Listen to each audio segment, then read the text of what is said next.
that is going to overtake American position, not in 5 years, not in 10 years, not in 20 years. That's including China. For a variety of reasons. We are a global power. We have a presence, military presence of sorts in over 100 countries. And we are there for a reason. Interestingly, I want to tell you that just a week ago, 2 weeks ago, I have a program in my university called Global Leaders Conversation with me, and one of my guests was the ambassador of Poland to the United Nations. And we're having this wonderful conversation in front of the faculty, student, and alumni. And he said, among other things, we've been pleading with the United States to station a few hundred troops in Poland. And I said to him, but why do you need American troops in Poland? Poland, after all, is a EU member. They are part of this larger entity called the European Union. Why do you need, he said, only when you have American troops on your soil, then you're sending the kind of message that you wanted to send to our adversaries, the Russian and the Chinese and the others. And he is not unique. He is no different than many, many representatives of the scores and scores of other nations. The United States still hold that critically important position in the international community that no other power can substitute or replace, not in the foreseeable future.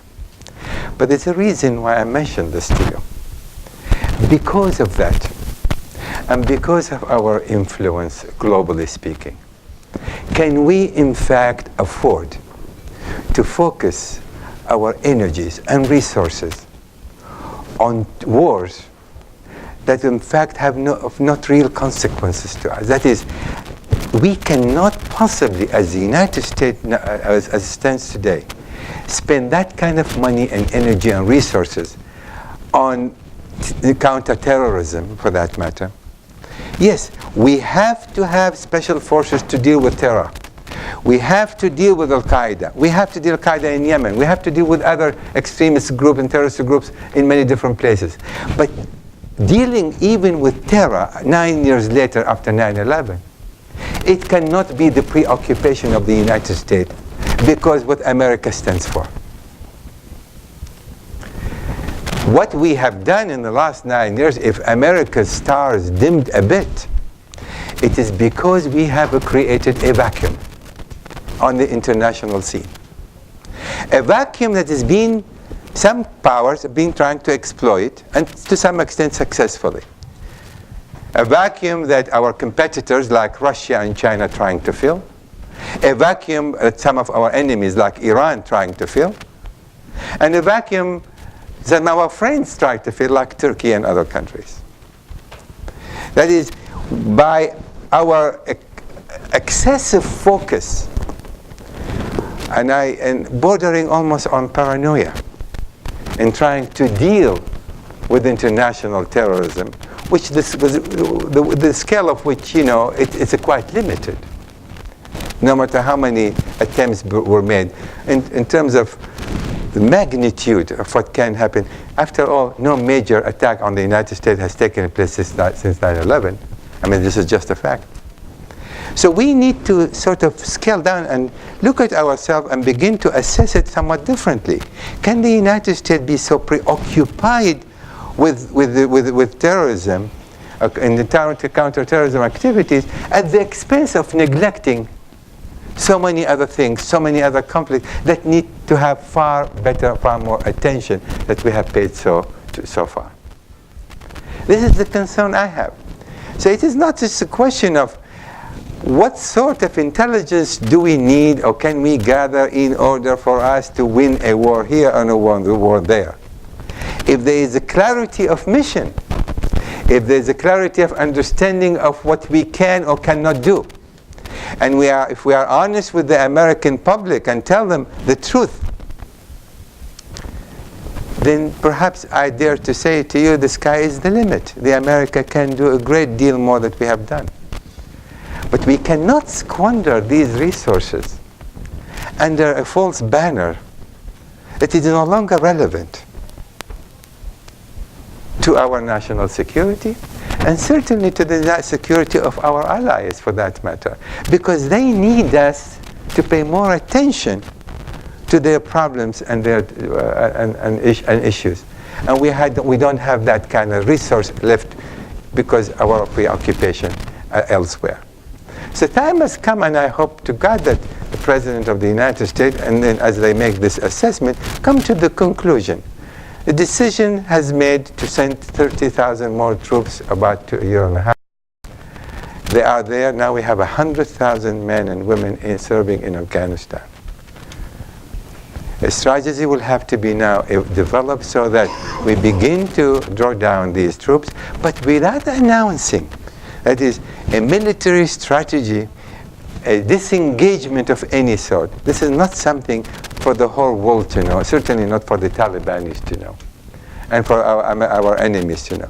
This is a strategy that has to be executed, but it has to be based on reality, has to be based on understanding who is the real enemy is, and whether or not we have successfully defined that enemy and put our resources, our entire resources and capability toward that end.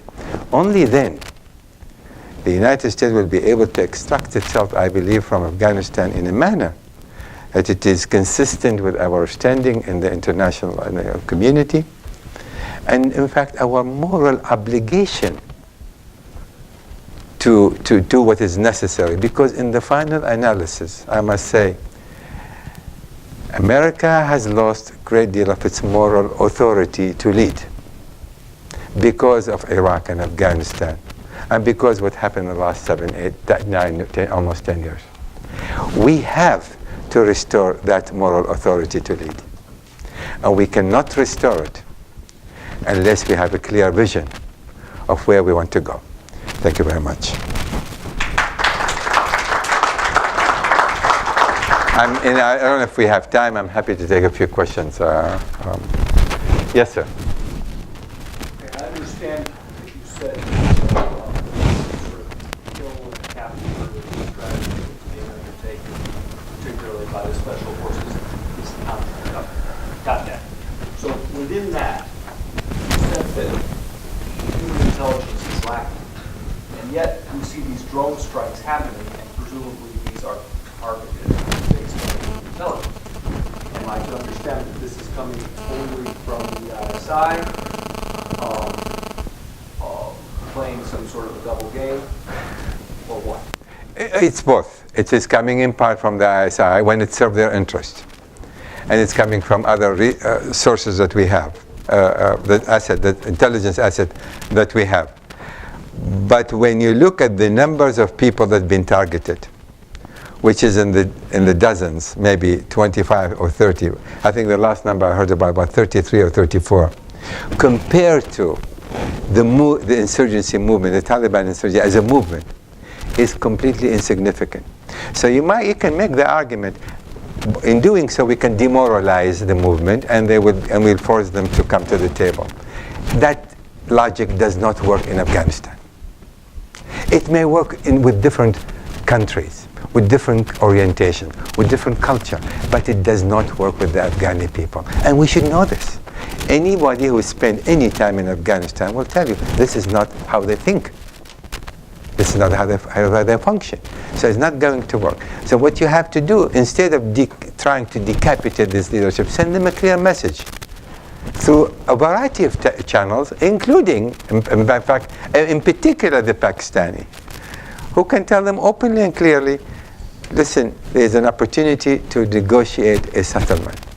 All we want from Afghanistan is to prevent, not to allow, Al-Qaeda to ever operate from Afghanistan again. As a matter of fact, they offer this through various channels. What we have to do is not just we take their offer, but we have to make sure that they can in fact deliver that. And to that end, we can work all kind of political and military arrangement with the Taliban to make sure that they will not allow Afghanistan to become again a staging ground for terrorist attack against the United States. But our task even is even more formidable when you shift to Pakistan. That's where we have to also make an understanding with Pakistan. That is, if they're going to fight them and fight the Taliban insurgents in earnest, those who do not succumb, those who will not accept a political offer, then we're going to have to work with the Pakistanis very closely. But the focus ought to be on, as the Pakistanis, any Pakistani will tell you, we have to live with the Taliban in one form or another, be that Pakistani Taliban or Afghani Taliban. We have to live with them. It is not in our interest just to kill them. It's not going to work. Every time we kill somebody, we're creating two enemies, and we don't want to do that. So therefore, we have to have a better understanding with Pakistan as well as to what is our focus, and make sure they can help us in that regard, and bring this conflict some sort of an end by the end. Yes, sir. Sir, as a professional development analyst for the last 37 years, I totally support and agree with your position. And thank you for coming here today. But my question to you is, in a lot of my counterterrorism studies and reading and discussion throughout my years in Iraq, my question to you is there a body in academia that is requested by our political leaders in this country, like yourself and others, who are requested to advise for policy decisions? And if so, in the past, if you have advised those political leaders, has it made any difference? To the best of my knowledge, the advice was sought on a very sporadic way, not in a systematic way. And I agree with you that should have been or should be on a more systematic way. Not that we in the academia have answers to everything. We certainly don't. And more often than not, we speculate as well. But those of us who actually spend time in this business, real contact with real people, have a bet. We don't have to have 4 stars here to give maybe a decent advice. I've had some contacts with the National Security Council here, and they listened when we talked, but how far that might have gone, I cannot say. Yes, sir. You haven't said anything about the Army's human terrain people. That is an attempt that we're trying to make to get closer to the people and to the mentality. Can you make any comment about that program? Yes, the program is quite sophisticated, as a matter of fact. It is so sophisticated that they devise, for example, 4 specific questions to be asked in a very specific way in order to get specific answers, so to speak. So there is a very comprehensive program to get closer to the people, which is good, and I did not discuss it, but I'm happy that you asked the question. And it's necessary. That is, you need